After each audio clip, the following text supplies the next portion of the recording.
Alright, what's up everybody, it's Wombat, and today we're going to be doing a review of Nightmare Longinus.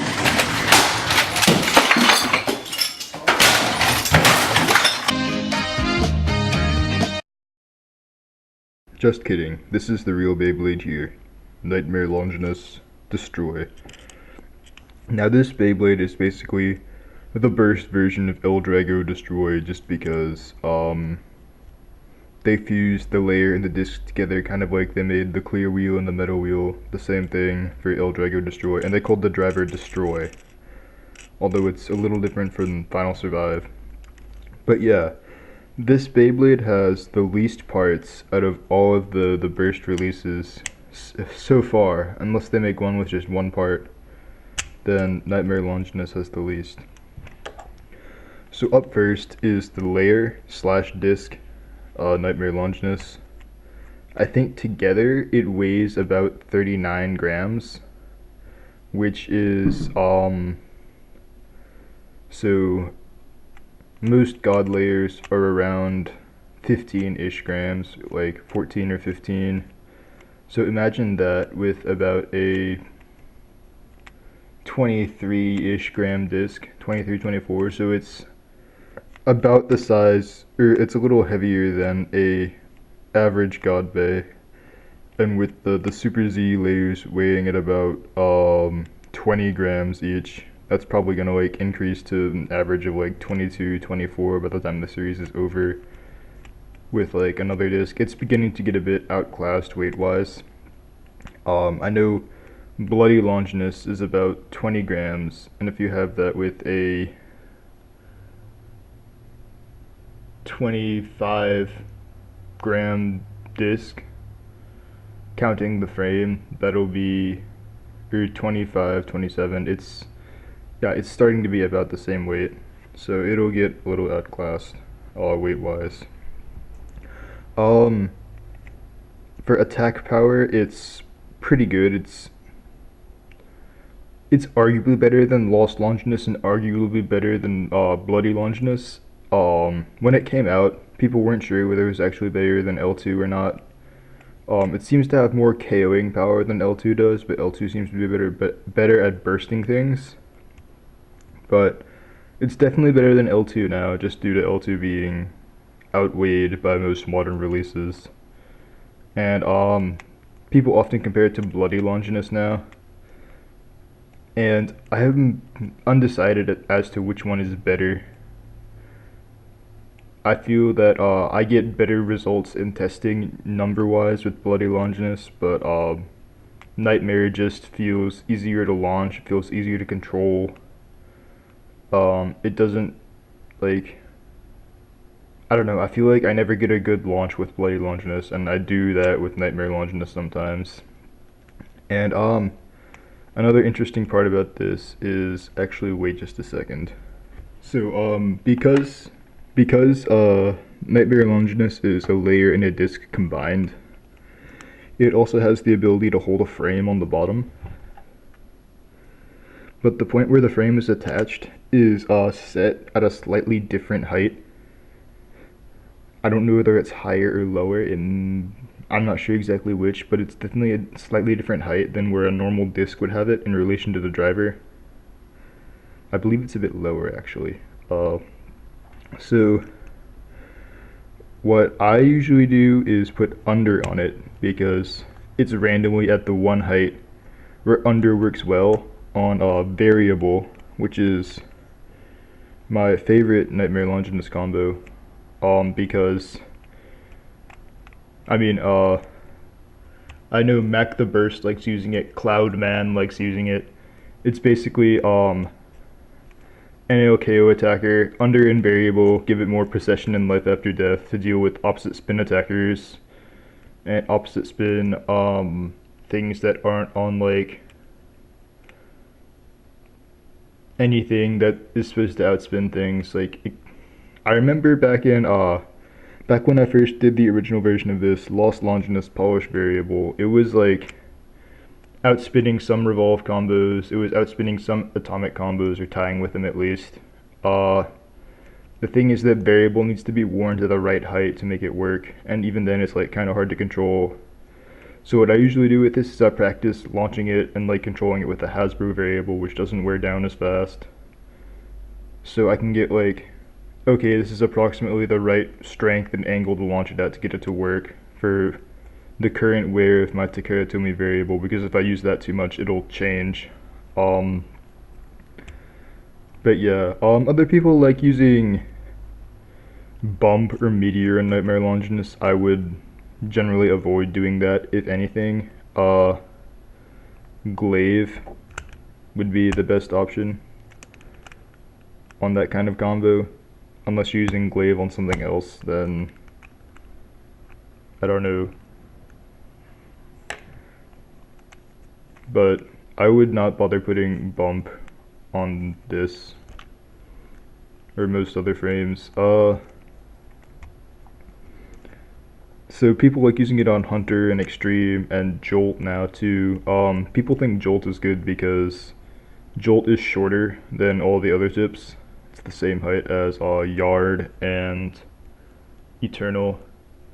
So that makes these metal dragon heads more exposed, makes the contact points more exposed, so we can get more upper attack in. I actually haven't tried this combo myself. I've been using Jolt on BL, but I will need to see how it compares to Extreme and Hunter. And the one last thing that's important about Nightmare Longinus is there's variations in it in the way these metal dragon heads move. If you notice, I've been like moving these back and forth throughout the whole video, and it technically has only like 3 clicks until it bursts. And for some people, they have a tighter mold of, or not mold, variation of Nightmare Longinus, where these dragon heads will get stuck about halfway through, and they won't achieve this last click that it needs to burst. Like if you could hear, it took significantly more force to move it past that point than it does just to slide it back and forth here.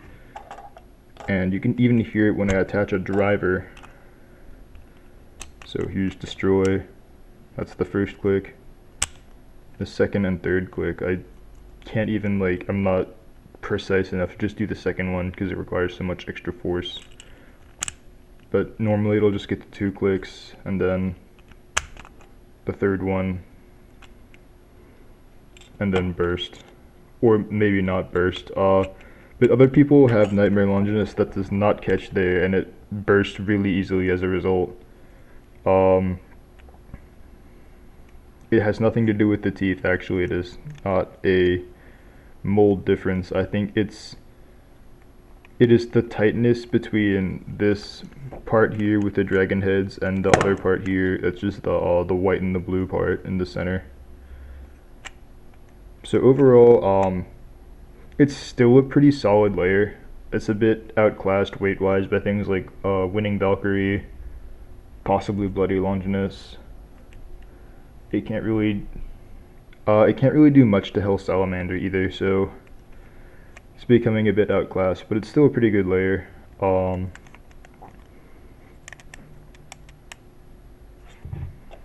Also, not even a bad combo stock. It's kind of like L2 hold.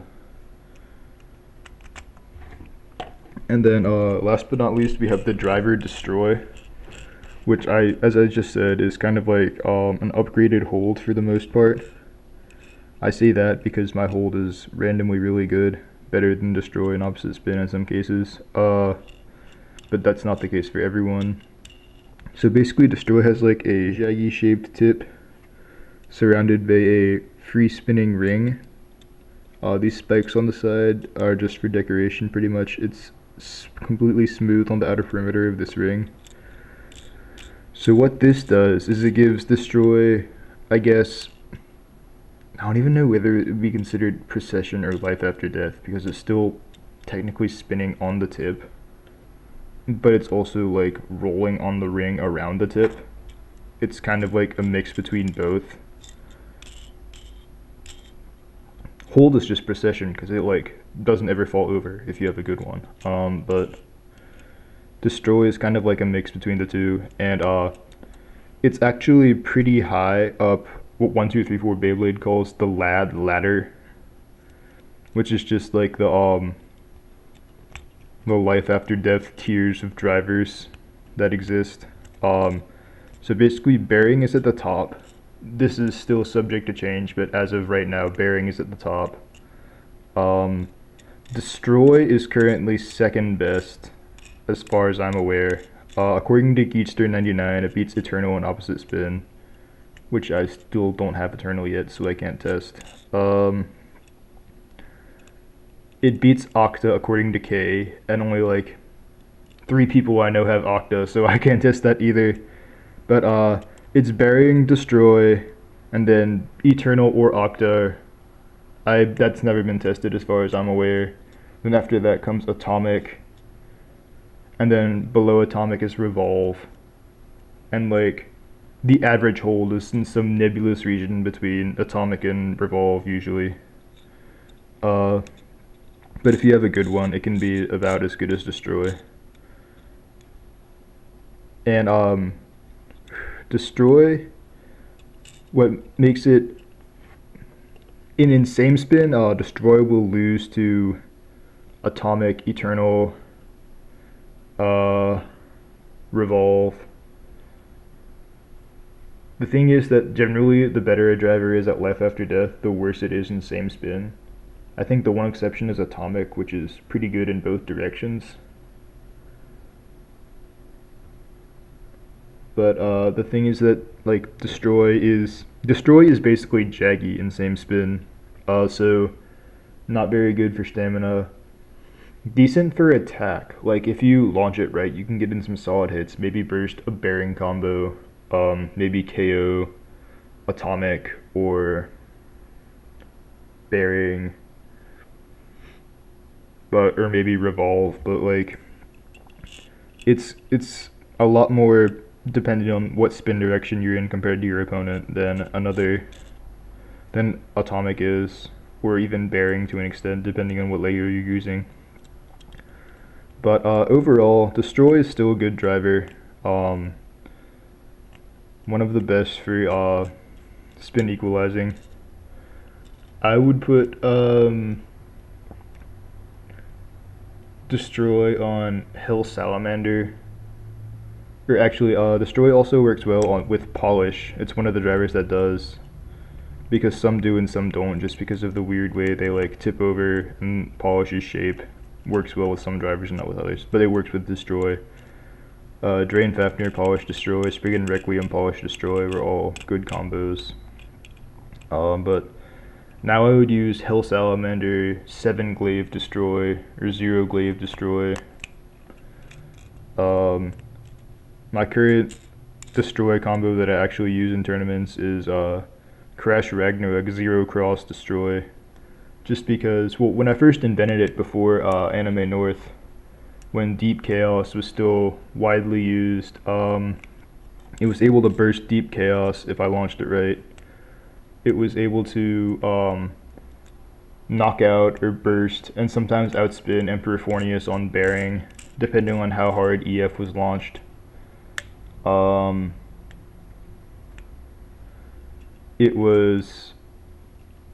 It's able to just like being like a mobile driver. It can sometimes dodge attack types, like Bloody Longinus or Winning Valkyrie or Legend Spriggan. It avoids stationary attack types like Sieg Excalibur pretty easily, and it can also outspawn the most common Fafnir setups, which would be Atomic and Destroy with like 0 bump or something Glaive. But if you ever get installed left spin Polish Destroy, you lose, because Polish adds like half a step on the ladder, depending on whichever you're using. But yeah, it's a little less useful now since Deep Chaos and Emperor Fornius are kind of being phased out of play by Archer Hercules. And I'm not sure if Crush Ragnarok can do anything to that, but either way, still a solid driver. Oops. Destroy is Destroy is overall a good part to have, because depending on the setup you use, it can be kind of like another bearing or another defensive spin equalizer combo. So overall, Nightmare Longinus is, I'm not sure if it's still worth getting. Like, it's honestly a pretty good Burst Beyblade out of the box. It's probably, but it, like I said, the Lear's becoming a bit outclassed. The driver still has plenty of use, but there's gonna be a bunch of new ways to get it. There's one in Random Booster 10, which, like, if you buy the whole set of Random Booster 10, that's a pretty good investment. You get a bunch of good parts. In Random Booster 11, Vice Leopard has Destroy, and there is a 3-on-3 set about to get released, which has like Z Achilles, 3 Dagger Destroy. So Destroy is getting a lot of re-releases. It may not be worth buying Nightmare Longinus anymore. There's also a NL re-release in Random Booster 11, but it comes with Planet. Overall, probably not the pull you want to get, but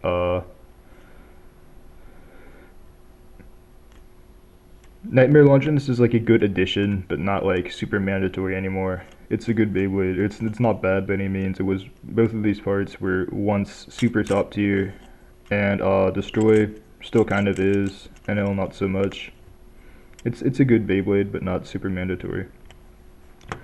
So up next is actually B98, which is the God customized set, which had Deep Chaos and Arc Bahamut as the new releases. And I think I'm going to do both of them in one video, just as like a double feature thing, because I don't think there's been one, kind of like I did with the triple booster set with Galaxy Zeus and Guardian Kirbyus. So I will see you guys then, and until then, peace out.